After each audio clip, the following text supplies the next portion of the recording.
بسم الله الرحمن الرحیم. نن زموږ د الطریقة العصریه پنځم درس دی. الدرس الاول به ان شاء الله نن پوره شي.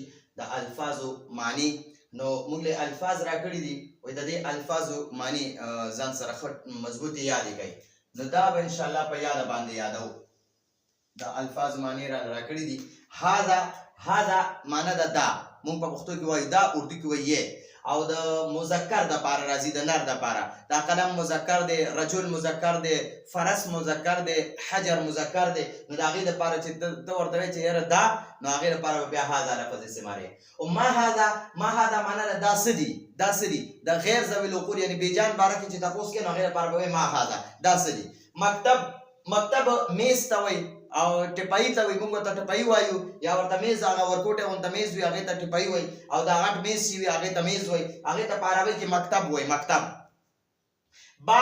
باب دروازې ته وایي. دا دروازه چې د کمرې دروازه، د باتروم دروازه، د جومات دروازه، د سکول دروازه، نو هغې ته باب وایي. او جدار په عربۍ کې دیوار ته وایي. دا چې کوم دیوالونه دي دغې ته په عربۍ کې جدار وایي، دیوار. فرس اس ته وایي، اس. نو هغې ته موږ په پښتو کې اس وایو، اردو کې ورته ګوړه وایي، ګوړه. کأس پیاله یا ګیلاس ته وایي.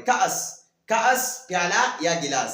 ګیلاس ته هم کأس وایي او پیالې ته هم کأس وایي. ګیلاس کې موږ اوبه څښو نو هغې ته هم کأس وایي، او پیالې کې چای څښو یا پی څښو نو هغې ته هم کأس وایي. رجل سړي ته وایي، رجل سړی. ولد الک ته وایي، الک اردو کې ورته لړکا وایي، ولد الک. من هذا، دا من هذا باندې موږ تپوس کوو، خو د انسان باره کې تپوس کوو. من هذا معنا ده دا څوک دي، من هذا دا څوک دي. یو دی ما هذا، نو د ما هذا په تپوس کوو دا څه دي، څه. او د من هذا معنا ده دا څوک دي. ټیک شوه، دا څوک دي. عمود ستن ته وایي، اردو کې ورته ستون وایي. سقف دا چت ته وایي، د کمرې چت شو، د جومات چت شو، د سکول چت شو، دا بره چت چې وي دغې ته سقف وایي، سقف.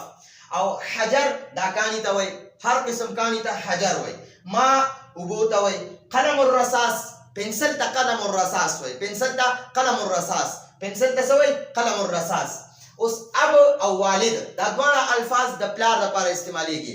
پلار ته په عربۍ کې اب هم وایي او والد هم ورته وایي. پلار ته په عربۍ کې اب هم ورته وایي او والد هم ورته وایي. پلار ته په عربۍ کې اب هم وایي، والد هم ورته وایي. بل زوی دپاره په عربۍ کې ابن لفظ هم استعمالیږي، ولد لفظ هم استعمالیږي.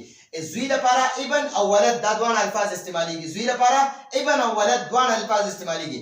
کړکۍ چې ده که نه، د کمرې کړکۍ شوه، د بیټک کړکۍ شوه، نو کړکو ته چې دی شباک وایي، شباک کړکۍ ته وایي. حارس د سین سره چې دی، ح الف ح را سین زیر رس، دا اصل کې دی حارسون دی، خو موږ دلته کې وقف پې کوو. حارس معنی ده څوکیدار.